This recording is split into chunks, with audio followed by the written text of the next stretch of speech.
بسم اللہ الرحمن الرحیم۔ نمبر 1، اسلامی تاریخ۔ رسول اللہ صلی اللہ علیہ وسلم کی پرورش اور خاندان۔ رسول اللہ صلی اللہ علیہ وسلم عربی النسل اور عرب کے باعزت قبیلہ قریش کے خاندان بنی ہاشم میں پیدا ہوئے۔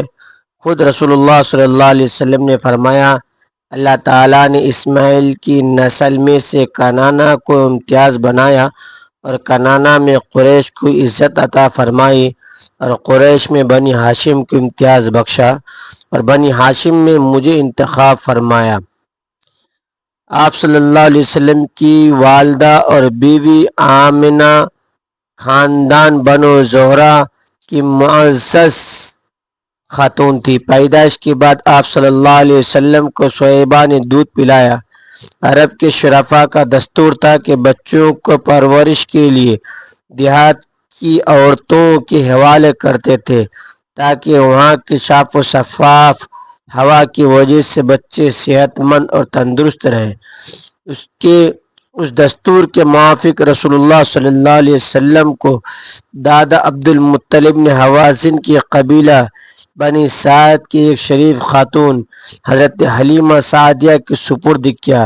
انہوں نے 4 یا 5 سال تک آپ صلی اللہ علیہ وسلم کی پرورش فرمائی۔ سال میں 2 مرتبہ آپ صلی اللہ علیہ وسلم کو مکہ لا کر والدہ آمنہ اور دادا عبد المطلب کو دکھا جاتی تھی۔ نمبر 2، اللہ کی قدرت۔ انگوٹھا۔ اللہ تعالیٰ نے ہمارے ہاتھ میں انگلیوں کے مقابلے میں انگوٹھے کو طاقتور بنایا ہے۔ اس کی مدد سے ہم کھانے کا لقمہ اٹھاتے ہیں، اس کے ذریعے ہم قلم سے لکھتے ہیں۔ اس کے بغیر انسان کسی چیز کو مضبوطی سے نہیں پکڑ سکتا۔ کسی انگلی کے نہ ہونے کی وجہ سے انگوٹھا اس کا بدل بن سکتا ہے۔ یقیناً انگوٹھا اللہ تعالیٰ کی بہت بڑی نعمت ہے۔ نمبر 3، ایک فرض کے بارے میں نماز چھوڑنے پر وعید۔ رسول اللہ صلی اللہ علیہ وسلم نے فرمایا، نماز کا چھوڑنا آدمی کو کفر سے ملا دیتا ہے۔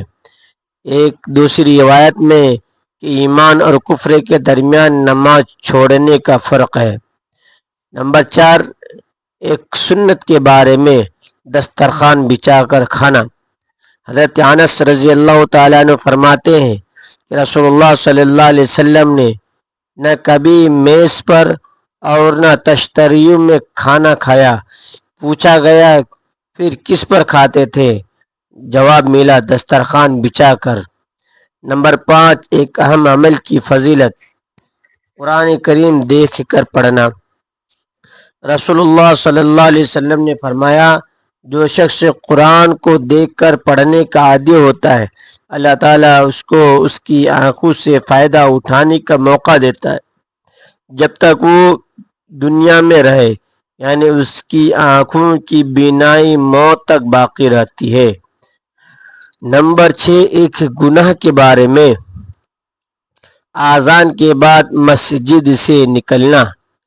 رسول اللہ صلی اللہ علیہ وسلم نے فرمایا، جس نے مسجد میں اذان سنی پھر وہ کسی ضرورت کے بغیر مسجد سے چلا گیا اور اس کا واپس آنے کا ارادہ بھی نہیں ہے تو وہ منافق ہے۔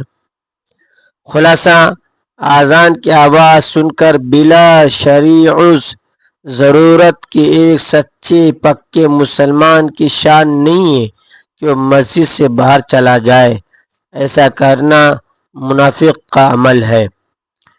نمبر 7، دنیا کے بارے میں 2 خواہش مند شخص۔ رسول اللہ صلی اللہ علیہ وسلم نے فرمایا، 2 حریص لالچ ایسے ہیں جن کا دل کبھی نہیں بڑھتا۔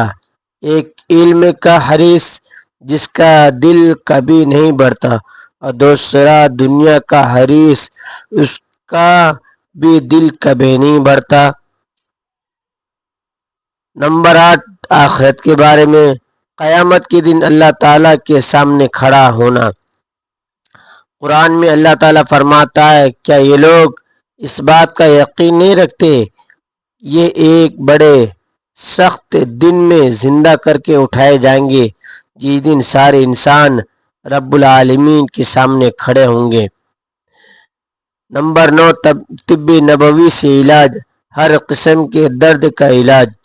حضرت ابن عباس رضی اللہ تعالی عنہ فرماتے ہیں کہ رسول اللہ صلی اللہ علیہ وسلم صحابہ کرام کو بخار اور ہر قسم کے درد سے نجات حاصل کرنے کے لیے یہ دعا سکھاتے تھے: بسم اللہ الکبیر، اعوذ باللہ العظیم، من شر کل عرق نار و شر حر النار۔ نمبر 10 قرآن کی نصیحت۔ قرآن میں اللہ تعالیٰ فرماتا ہے: اے لوگو، اللہ کے تم پر جو احسانات ہیں ان کو یاد کرو۔ کیا اللہ تعالیٰ کے سوا کوئی اور بھی خالق ہے جو تم کو زمین و آسمان سے روزی پہنچاتا ہے؟ اس کے سوا کوئی معبود نہیں، پھر تم کہاں پھرے جا رہے ہو؟ محترم ناظرین، ویڈیو اچھی لگی تو ویڈیو کو لائک کریں، شیئر کریں، چینل کو سبسکرائب کریں۔ اگلی ویڈیو تک کے لیے اجازت دیجیے۔ اللہ حافظ۔